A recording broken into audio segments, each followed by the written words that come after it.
So it turns out we were wrong. We completely underestimated Ryan Condal and his ability to absolutely stretch this source material, because Tumbleton is episode 8. Fuck me, lads. Like, what are you actually doing? Like, do you actually, like, care? Yeah, this episode was like disparate scenes all stuck together. Yeah, it's like, oh, just some shit in the edit that we've got, like the butcher's ball that probably should have been the end of the last episode. We've been banging on every week of we want full episodes. Like, I think our favourite episode of the season was still Rhaenyra's solo episode. And I think since you had so many scenes of Cole in the last episode, for it to then end on him being killed. This is Butcher's Ball. I'm glad it was small scale-ish. It was meant to be kind of pathetic. Yeah, I'm glad he died like a bitch, but I think part of the reason it works so well for me in concept, because I haven't even read the book, but hearing about it, is that there's such a big build-up. Yeah. Because we haven't had a big build-up so long as a long build-up, because he left in episode 3 of last season, and he rocks up for 5 minutes an episode and goes, "My honor." Yeah, like he had the bit where he executed Stephen Pacey, that actor, and then, just hung around waiting for Vhagar, then all that happened, the horrors of war. So all this time we've had with other characters, like that people, we've been stuck with her, doing her bollocks. It's like, we could have built up Criston Cole as a more interesting, he's the kingmaker. We should almost like him, I feel. Like, we should be like, oh, we actually want him to kind of succeed by the end, because like, oh, he's actually not so bad of a guy. They've basically just given him big incel energy the whole time. Basically, because the things they're focusing on, like his true love, Alicent. That was a strange scene. Like, this is the guy that raised the person he was going to make king, Aegon. In the books, he's there. He's called the Kingmaker. He has guided Aegon to be king, is what the book allows you to believe. But not for selfish means, like the way Ormund is doing it. We don't know why he went from Rhaenyra to Alicent. We don't know. It seems to be down to either he told her, "I'm a man of honor, princess," or it's what the show went with, is that she kind of like grew tired of him and wanted him gone. But yeah, incel energy, which then fueled him for decades. And then they capped it off with him getting killed by a woman. Doesn't matter. As in, like, yes, Black Alley kills him. That's cool. Yeah. But I do wonder whether the internet's going to latch onto that and be like, oh, couldn't handle a real woman. And it was just such a nothing thing, because 2 episodes ago he had that big speech with Gwayne, like, guerrilla warfare. And then you get like a little bit at the start of last episode. Then it's just sad trudging through the woods. It would be so good if we just compacted all his scenes and we could watch him go on this odyssey and have him lose men along the way because of his own hubris. God, wouldn't that be a good film? Yeah, exactly. Apparently at Comic-Con, they fucking cheered Criston Cole's death. Cheered as in they're glad he's gone? Yeah, it's like... That doesn't make him a tragic character at all. My excuse for them, which seems to, I think I've eroded away, was D&D for Game of Thrones had some of the greatest fantasy characters in book form with some of the greatest dialogue. So if, when in doubt, they could just pull from the dialogue. book. They don't have that. Instead, they've got the guy who's alive and desperately wants to help them. But they want to ignore George. And they have got the book, which has dialogue in it, like at certain points. Yeah. But also, fuck it, you could just be a talented writer who knows how to write. Writing is hard, though. So that's why we have to change scenes so often, because we run out of things to say for one character. So, I don't know, fuck it, let's just go to the next person. And that way we can skip time, we can let the viewer's imagination fill in the rest. Do you think they were just relieved? Oh, thank God, we can get Criston out of the way. No, I think they're going to be sad, because what are they going to do every episode? Normally the fallback was cut to Criston in the woods and make him be sad about Alicent. That's their crutch. I think overall, yeah, we got the Butcher's Ball. It wasn't that grand, and I think it would have been better served at the end of last episode. Yes. Because it would have been the end of this. Because they were going off that he had accepted his death, that he was just looking for a good death. Yeah. So, and he didn't get that. He got an arrow to the face. Okay. But since we don't care about Criston Cole, because you've done nothing for him, we don't give a shit. Yeah. So you get rid of him, we're like, okay. Anyway. It's not even satisfying in like a Joffrey way where the prick gets poisoned or something. That's the weird thing, because like I didn't hate Criston. I felt nothing for him. Well, yeah, it's not Robb Stark and it's not Joffrey. And it's the weird thing of, because they played at the start of the episode, normally you get like an episode 7 finale and then episode 8 is the cooldown. So you're like, whoa, I wonder all this fallout. But Criston Cole's death does not affect anything else in the episode. The rest of the episode doesn't function as like a prologue of like, this is what happens because of. No one knows. No one knows. His death changes literally nothing. Rhaenyra is still stressed progressing because the River Lords have been delayed due to Criston Cole's meddling. It's like they hit a speed bump. That's literally all. So like the rest of the episode feels less interesting because you did have a cool fight at the start with the Rivermen pretending to be dead and Criston Cole's men being outnumbered 200-1, which is insane odds that they were even a trouble for these people. And I guess they're Hightower men because he said light the way. Why are they saying light the way to Yeah, Criston because it's Cole? the Hightower thing. But Criston isn't he Hightower. left with his retainers. So I'd Yeah. only assume Gwayne left with all his remaining Yeah, Hightower and men. also he only started saying that like 2 episodes ago during the speech. Yeah. So maybe someone was reading the book in the writer's room and they're like, oh, he has this thing he says. Criston said he didn't want to be Gwayne's man, so That's true. Cole, before he dies, takes out the sleeve and it reads, subscribe to Bergen Beers. It's the one I gave him before he went off to war. Aegon, which is one fucking scene. Oh, God, I Just forgot get he rid was of even that. in it. Yeah, it's a pointless fucking scene. It's just a reminder that this is where he is. But we don't even change the beginning and end. This scene served no purpose apart from Aegon being a little bit sad about the fact that his friends think he's a dick. Because Tyland, last episode, was like, nah, and he reiterates it here. We need to go to Casterly Rock, set up a fortification, and it's Casterly Rock. And It's a better idea. His brother's dead, so Tyland's now Lord of Casterly Rock, so he's pretty keen probably to get back home. I'm not even sure why he's here. And he has a whole storyline in the book they just aren't doing And right he already now. squirreled away all the money. Yeah. Well, in the book, isn't he completely mutilated by Rhaenyra? Yeah, but they don't want to do that yet. I don't even know if they will, or if they do, it'll be after she's had her fall. Aegon's just like, do you think I'm a good guy? And Tyland just kind of non-answers it. He's like, okay, Essos, like he's accepting an exile. The Lannister kind of brings up this episode. This writer must really like people stumbling and stammering over their words. That is... It is my lord's... I thought...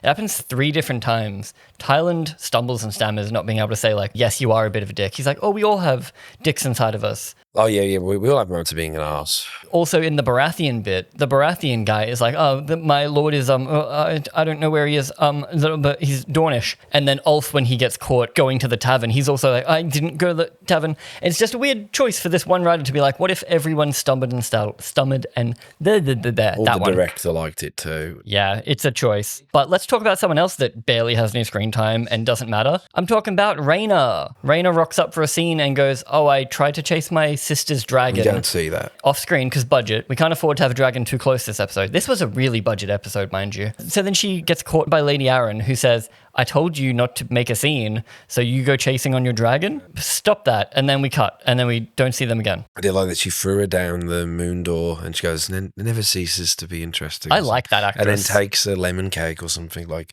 just the woman is ready straight away. Sansa loved lemon cakes. That woman brings, I mean, if we were casting it now, she could be like a Catelyn Stark. Yeah, she's bringing it because, even just her little look down the moon door, look up, it never ceases to be interesting. And I'm like, I like her. And then we cut away completely to Baela because Baela gets a scene in this episode where she goes, I'm sad, so I'm going to fuck my uncle maybe. But the uncle I haven't had as much chemistry with as the other one. And also the uncle that didn't grow up in an incestuous world, so he would not be into his niece, right? Because isn't incest frowned upon unless you're Targaryen? Yeah, so. So he's like, I'm suddenly Targaryen-ish, I'm going to fuck my niece. Well, they kissed, maybe they didn't fuck. I mean, I guess, but we cut away because the writers didn't know what to do. What annoyed me was, the words were presenting it like, she just needs a good dicking. It's basically what it is. It's like, Yeah. I'm stressed, I'm freaking out, I just need to just relax a little bit. And he's maybe thinking the same. They've got the romantic music playing, like this is meant to be this. And they had one fucking scene in episode 2. And she makes the move first. I literally rewound because I was like, I missed something. But no, she literally says, I'm very sad and lonely. I don't know my place in the world anymore. And then she eyes him off, takes one step closer, and he's like, ho, what's going on here? Yeah. And then she goes, please, daddy. And it's weird because it's not like she's broken heart over Jace because they never had any scenes together. And also, grief doesn't exist in this show because Helena isn't allowed to grieve her kid and Baela isn't allowed to grieve her husband. At least no women were almost raped. That's true, no sexual assault. Every woman in this episode wanted it because Alys Rivers tried to get Aemond, Baela tried to get Alyn, and Daemon pinned a man against a wall. That was fun too. We'll get through Daemon quickly. He's at the small council scene. Why is he at these meetings? I just don't feel like Daemon would be there. It's a very similar, it's just like hitting the beat. Hey, Mandalay's here being a sassy. I did like it did make me giggle, the throwing thing. Also, the fact that Daemon definitely could have hit him if he wanted to. It was like definitely a half-assed, like, hey, fuck you. And he's like, dragon fire, yes, the sneaky, exploits of dragon fire, la-di-da. It can pick out only the perpetrators, not the innocent. I'm like, Manderley, you are cool. Yeah, it's cool. And like, I went back, obviously, because I'm a fucking nut for it. I was rewatching some of, Game of Thrones episodes. And so, obviously, I know we're playing off, like, the prime Game of Thrones, some of the best epic fantasy books ever written. But it's crazy how in those hour episodes, we are getting whole fucking storylines, not status updates. That's the thing. No one's story progresses in this, really. No, it's just Rhaenyra, once again, she just looks the same level of distressed. So we're not progressing it more because we can't progress it more because we've got to stretch this out because they haven't shown all the facets of Rhaenyra that they could have.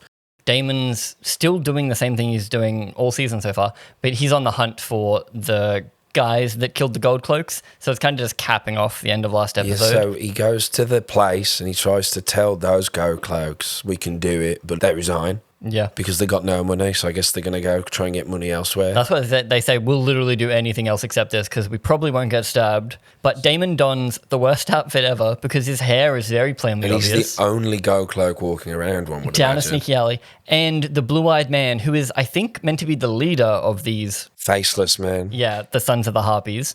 He himself goes after Daemon so that he himself can die because it would be not interesting if we didn't know who did it. So he gives him a whole speech about we're everywhere, blah, blah, blah. Obviously, they're not everywhere. If the main guy himself had to go after him... Why are we speaking in such a devout way? Like it's a cult type thing where it just feels like Ormond is hired some loyal men on the inside to fuck with him. But instead he's giving him this whole speech about you strike me down, but we are one, we are many. I'm like... And it's like the one true king, Daeron the Daring. Oh, that fucked me off. Well, as soon as I heard it, I'm like, Steven's pissed. We didn't even get I was like, oh, I know, because that's what Ryan does. We'll have Daeron do some hero moment in episode 8. He's compressing both Tumbleton and the Daemon the Daring and this. Bitterbridge, because that's where Daeron saved Ormond at Bitterbridge on the dragon. Right. Daeron the Daring.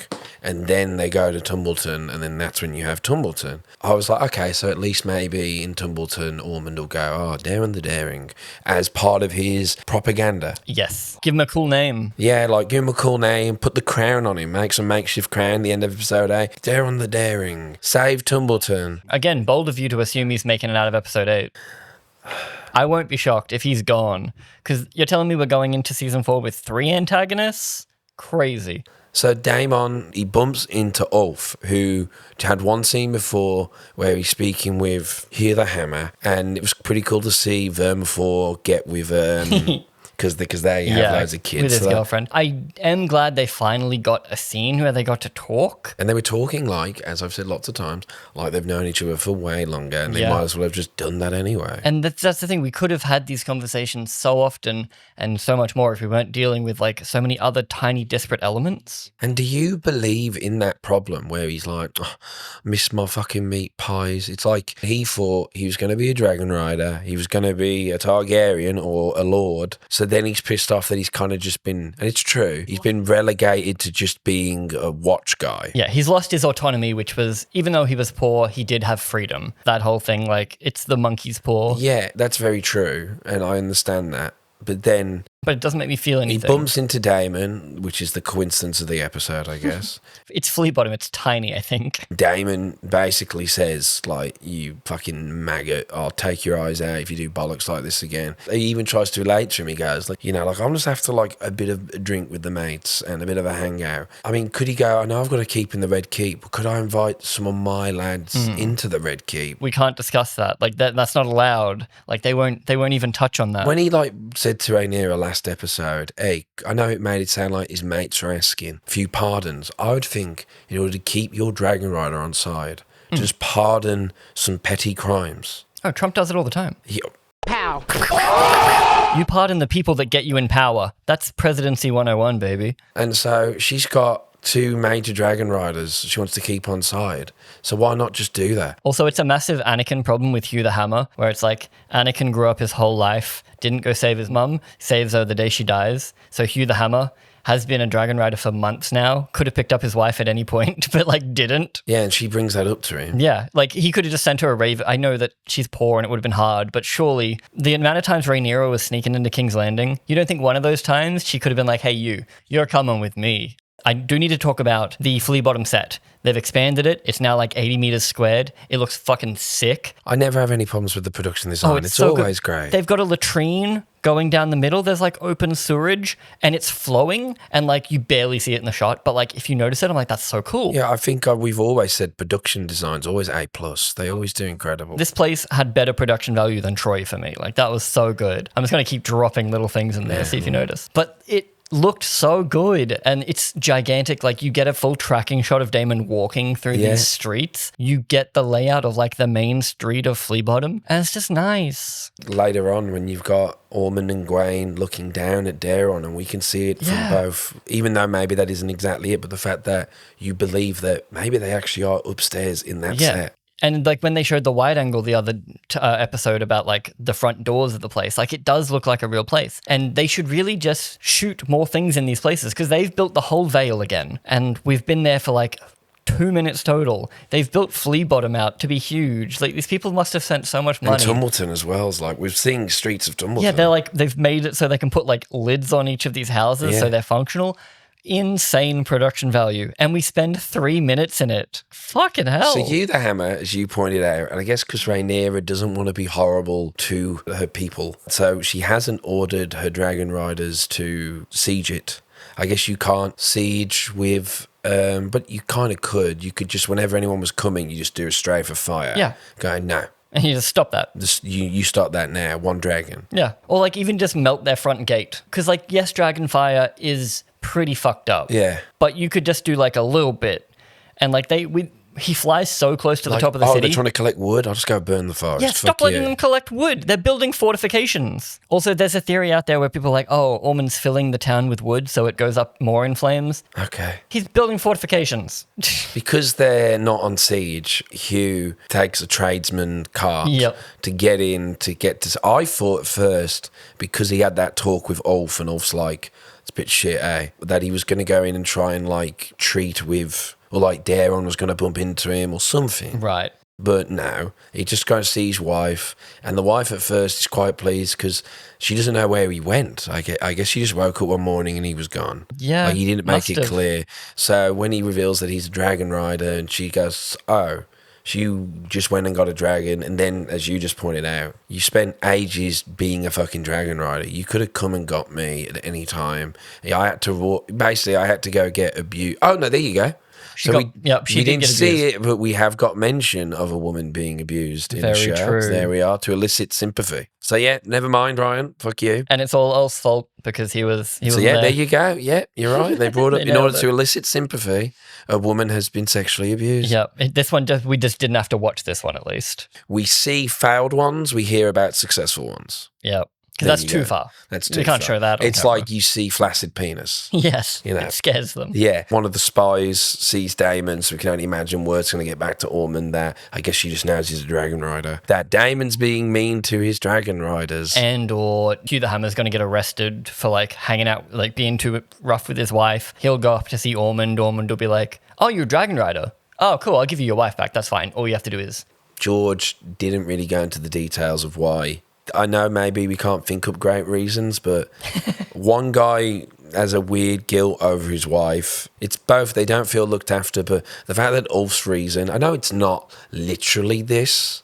Like Ulf was sold a bag of goods. We're going to look after you. We're going to make you a knight, all this. But then it became but I want to drink beer with the boys. Yeah. That seems like such an easy thing for Rhaenyra to fix if she just takes 1 minute to listen. And I understand it's meant to be, Rhaenyra's doing things that are wrong, but they're not doing, and I guess we're transitioned to Rhaenyra. Her first scene is Stormend's lot have appeared, and they're saying, look, he's happy to like hang out with you. It's just the Baratheons biding their time, right? He doesn't want to pick a side. side, like the Veil. He wants to stay out of it until the last minute, and then he's Yeah, like, and cool. then go, hey. Rhaenyra strips them all down and sends assassins. Who smell Yes. in order to distract Ormond. I assume that was the reason. Yeah, like, because Alicent told her that he doesn't like smell, so they go in stinking of shit. And, which is a way less cool payoff than dragon shit everywhere. or rats. Yeah. Like yeah.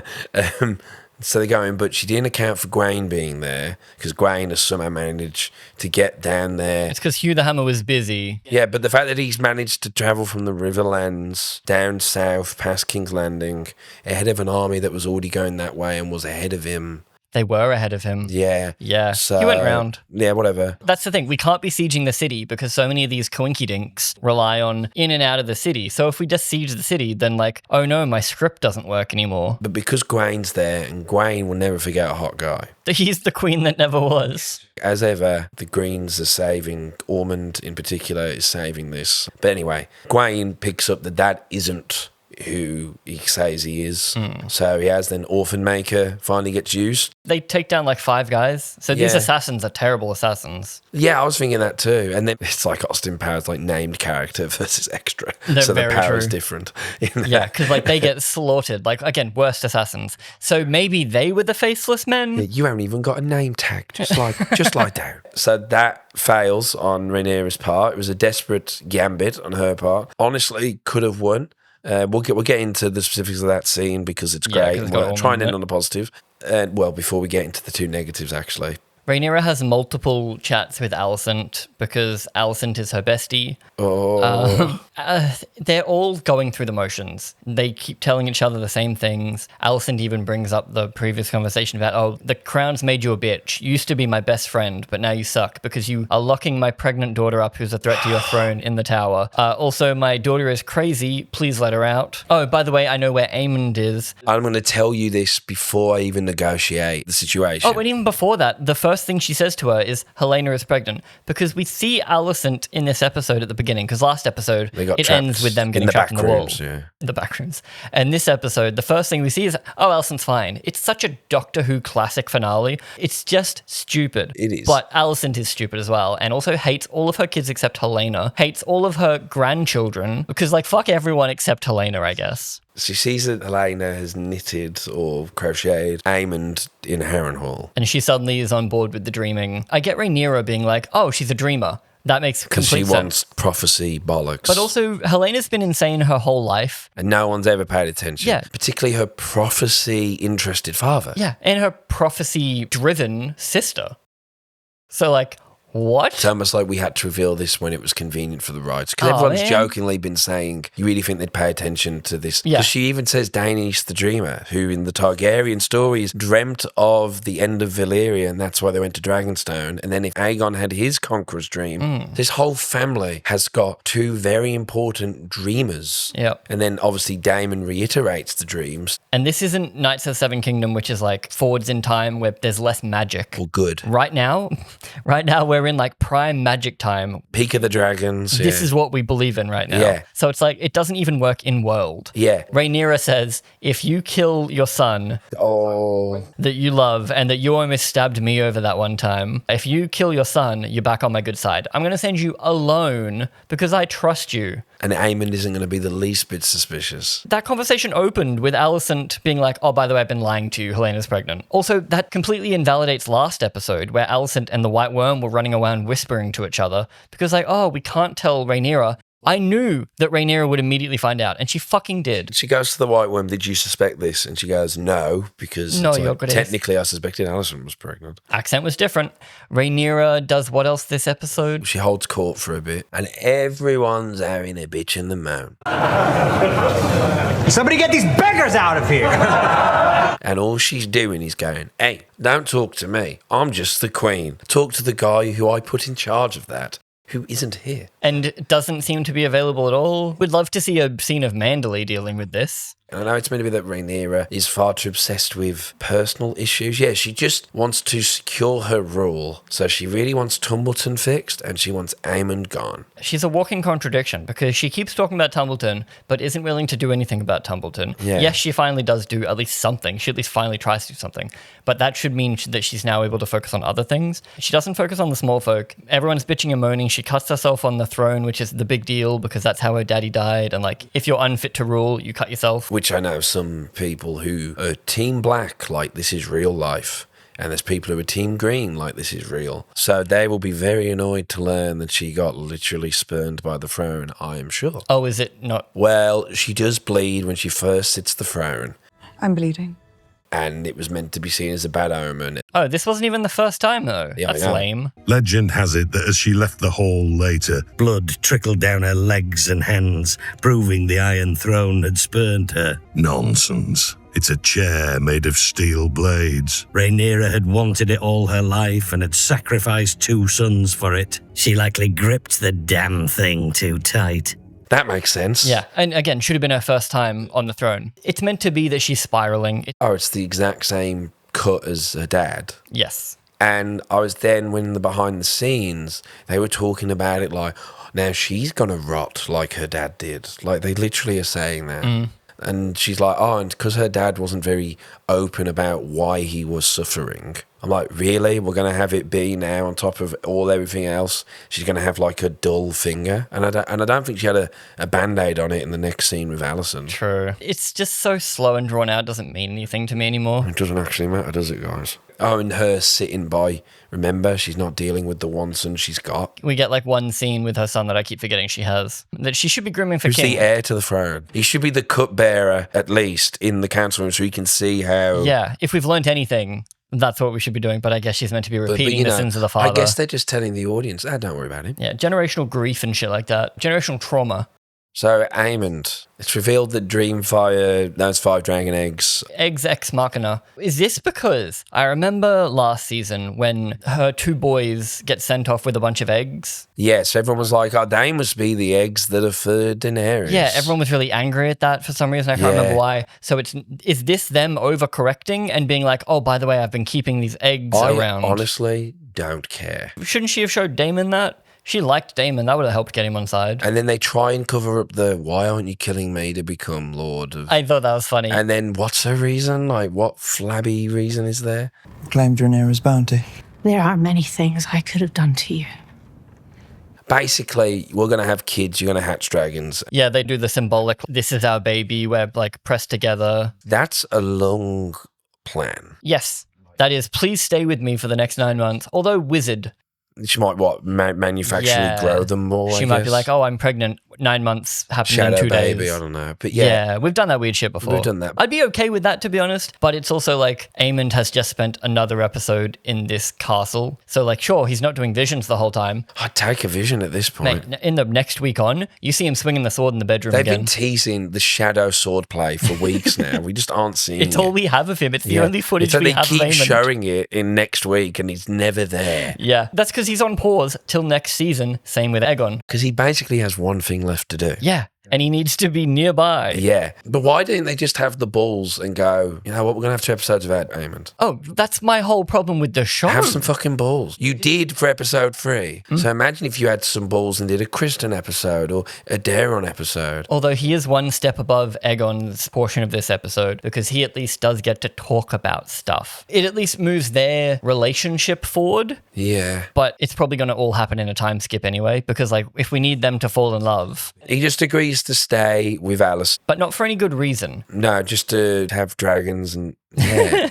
And like, because that's why they have to get rid of Vhagar. Because in the Yeah. book, he's just burning the Riverlands. They talk about Vhagar. Maybe she did it to protect you or... Yeah. So fuck off. I'm not mad at it because it does give a reason for Vhagar to go, but I don't know why Vhagar thought that him hanging out with Alys Rivers in Harrenhal was a better option than recovering somewhere else. Why isn't she back by now? It really is like, we don't want her in the script right now. Because Aemond would just get on her and fly. Legitimately. They need the excuse of he will die if he leaves. But really, George, when he was writing the history books, went, so hang on a minute. My 20-year-old edgelord with the biggest dragon now realises he's been betrayed. What should I do? I'll have him just burn the River Throw a Lannister, hissy fit. and then hook up with Alys Rivers. Yep. So I understand that when you look at it, you go, yeah, that's actually a bit weak. So I can understand them going, maybe Vhagar left. But it also, just once again... You're a professional writer, do some professional writing. And it's weird the things they are changing. So, okay, the Ormond scene. Ormond! Chef's kiss. Rhaenyra brings in the shitty smelling men. Gwayne, who's, as I said, Our queen. he'll never forget a pretty face. They do actually allude to it. It's not just like, oh, he remembered a dude.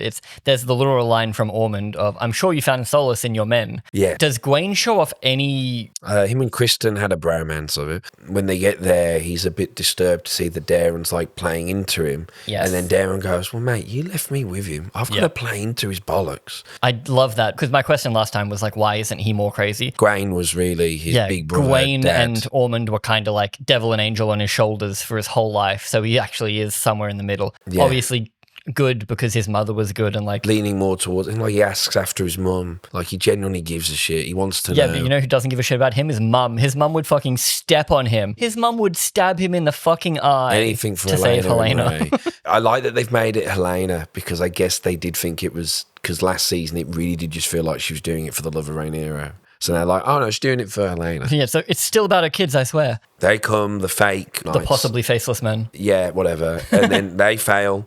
And then the chef kiss of the scene is Ormond vomits, because it's just great. His actor is doing incredibly. Yeah. Just like the subtle performances and stuff that the actor is pulling out of there. Like there's a face I absolutely adore. And just the way he reacts to Gwayne's slight of, have any of the great houses come yet? Yeah. And he says like, I'm gonna fucking slap the shit out of you. And he's like smelling his salts, because The Gwayne whole smells time. a little bit. Yeah, and you can see the incense burning. He's absolutely debilitated by just the smell. Like we do the PTSD. Can barely even focus. Yeah, Yeah. I'm like, what the hell? Because that just more puts me in line of, just absolutely cover that place in dragon shit. It would be incredible. But they've made Ormond have this massive kryptonite, right? Like, because they needed to take the incredible shiny golden god down a rung. Seems Gwayne has agreed to stay, and Gwayne knows how to work Ormond, that Ormond isn't bossing over him, and Ormond's a prick, but he has got some good ideas. He's tactically pretty good. They're seeing Daeron kicking some ass in the training. But being gentle about it. It's interesting. When they normally show off a badass fighter, he kicks him down. But you see Daeron, and he's just like... Gives the sword back, yeah. He's gently bumping around. He's like doing things flawlessly. I'm like, that's pretty nice choreography.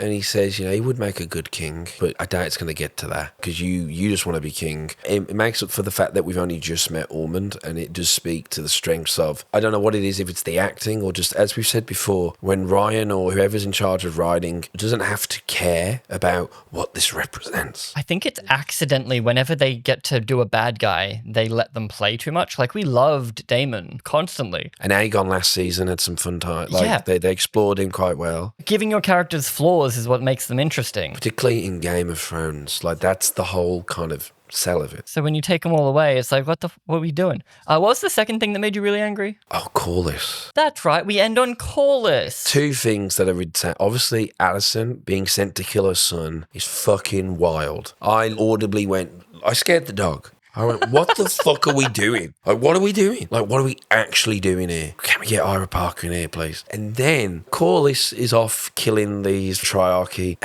He gets word from them. Gets some of the triarchy. Noticed Tyland having a swim. And then they went, he looks like he's heading towards Rest.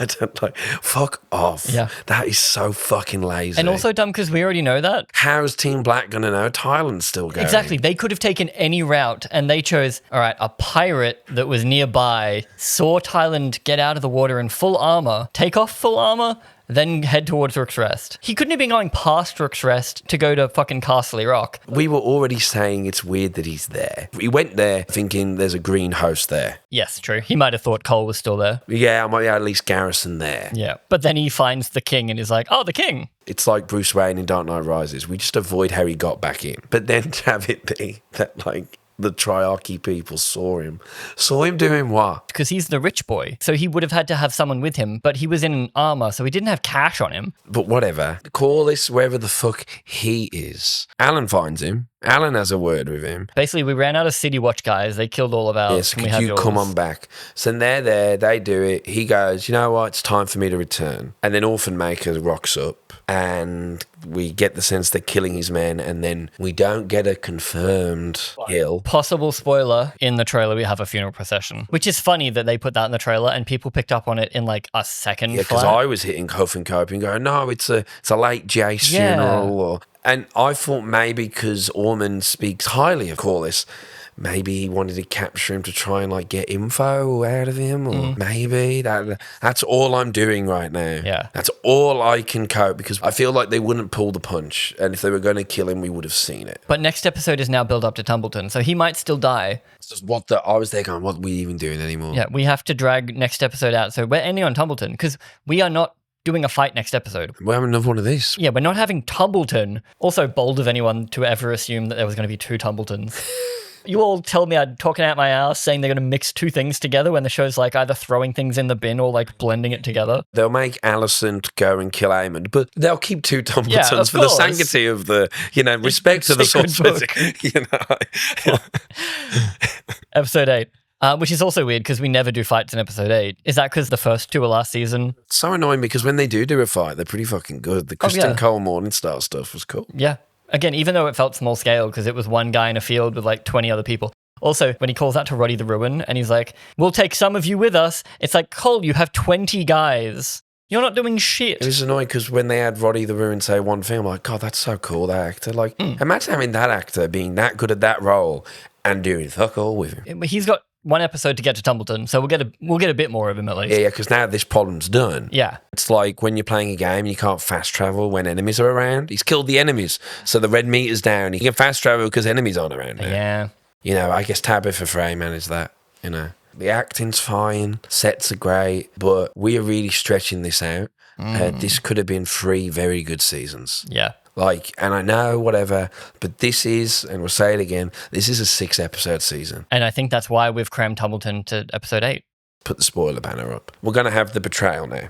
They're going to betray, and they're meant to have killed Alyn. Like Vermithor kills Sea Smoke, I'm pretty sure. Yeah, unless we're going way off book. Yeah. A lot of dragons have to die. There has to be a betrayal, and Sunfire still has to be resurrected. To then fight Baela and kill Baela's dragon, but not kill Baela. But maybe that's next season. Yeah. That I can see them stretching. I think somehow Sunfire rises behind Aegon because in the one BTS photo, there's him shouting with orange. I want Daemon and Ormond and all them to stick around because they're fucking interesting. If they survive this episode, though, next season is too crowded to not feel bloated. Because now the descent of Rhaenyra feels oddly so forced because they spent last season her being this can't do anything wrong, holier than thou, and now it's meant to be she's just so into being the prince that was promised. Yeah, and Daemon's trying to reinforce that. Yeah, because he wants to rule more of the world, I guess. This was the first time where I went, this is bad. Alicent going off to kill Aemond, even as a non-book reader,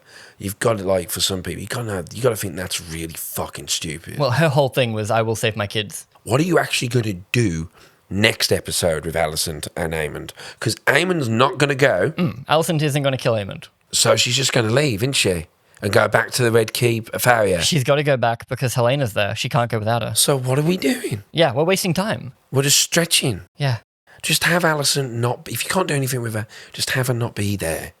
Really pissing me off. And no matter how cool Tumbleton will be... Yeah, it'll be pretty cool. That's basically where I'm all at now, is spectacle. Yeah. I'll be able to enjoy some cool dragon shit, We'll get some cool Ormond in there as well, which is one thing. But yeah, that was the... Should we call it a shit show? The worst episode? I'm not going to say it's the worst episode of House of the Dragon. I think it might be, because I don't think it It's the worst progresses the episode story of the in any season. way. Oh, for sure.